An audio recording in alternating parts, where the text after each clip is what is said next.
Now, the last category we have is physical, and I don't mean the physical as in the three initial attributes categories I meant. It's kind of, again, it's the thing. Why do EA Sports do this? Why do they just have this kind of overlap? Just make it easy for us. But yeah, of course, physical, very important attribute in this day and age, especially the way the game's going as opposed to where it was, 20, 25, 30, etc. years ago.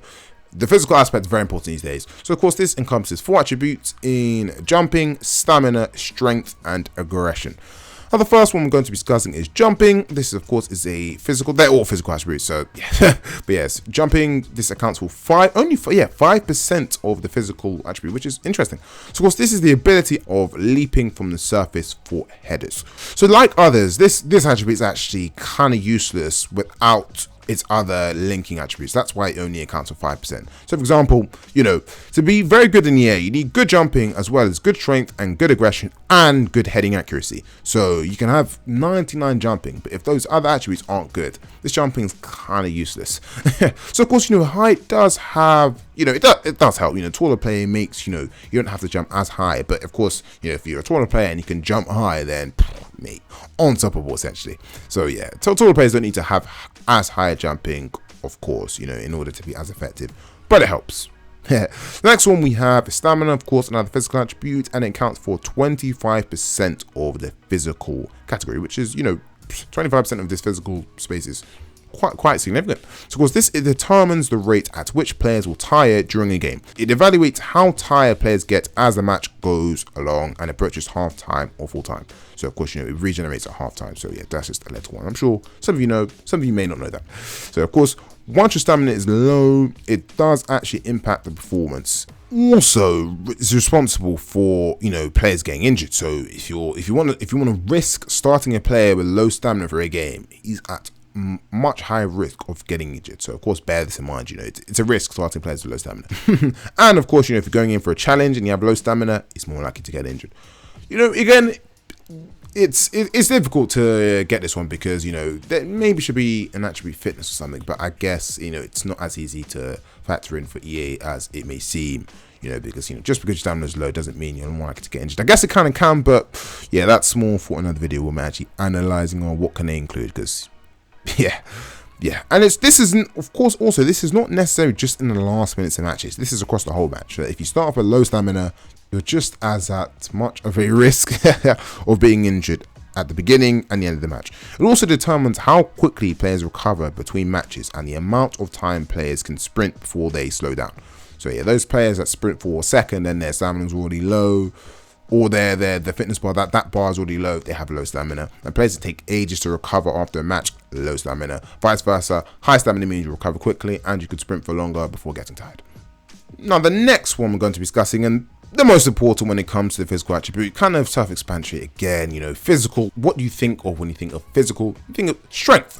Now, strength, again, obviously, it's a physical attribute that accounts for 50% or the physical attribute, yes. So this is the quality or state of being physically strong. So, of course, higher strength means you're more likely to win physical challenges. So, of course, this will decide how you cope with physical battles. So it's a vital area for anyone with defensive responsibilities. It's also a desirable attribute for at least one of your strikers. You want to have a strong striker that you can body defenders and just be that physical specimen, to give you a chance at 50-50s with defenders, your Highlands, how they can just bully players, those kind of strikers of the past that will just go in and bully defenders. Of course, it depends on the style of striker you like. Obviously, in this day and age, some people like the more slick, false 9 kind of striker, but it is nice to have a nice, strong physical striker. So yes, strength is very important.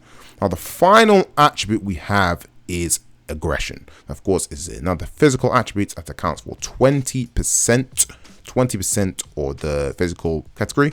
Now, this measures the frequency and force level of jostling and tackling. So it determines the player's power or will and commitment to a match. So, just how stuck in they're going to get, how much effort they're going to put into tackles, and these such things. So, of course, a typical aggression-based action is when you go shoulder to shoulder with a player against someone. Someone with high aggression has a high likelihood to, has the initiative to push the opponent strongly. So you're going to go in with full force when you're making a shoulder to shoulder, interaction or tackle. So yeah, of course, this is as far as your strength allows. If you are weak and you have high aggression, this doesn't mean you're going to be bodying strong players. It doesn't work like that. Of course, strength has to be factored in. That's why strength accounts for 50%, this accounts for 20. But it kind of maximizes your strength. Yeah. Yeah. So of course, this determines the winner of the challenge, obviously. And another critical moment for aggression is when when you're jumping. So of course, when you're jumping for a header, if you've got high aggression, you're much more likely to use your body and again maximize your strength in the air and outbody your opponent. So of course, if you manage to hit the ball with your head, great. If you don't, you have to space the other player so he can't perform the header correctly. So in this case, the aggression needs to work alongside jumping and strength. So as I said, these kind of things need to interlink together.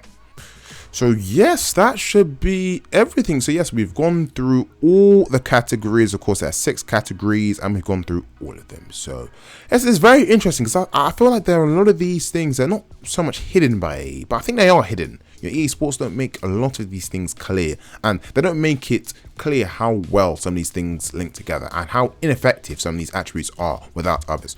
So yes, and of course, if you do want me to go more in depth and maybe do some analysis, do some experiments with these to see the impact on the field, on the pitch. If you want to see that, leave a like, leave a comment. And yeah, if you did enjoy the video, please do feel free to like, share, comment, subscribe, etc. Follow. You know what to do. Of course, this video did take quite a long time in terms to do some research and do the research and get it all together. And yeah, but yeah, no, that should be everything. So nonetheless, I'm Delu, and thank you.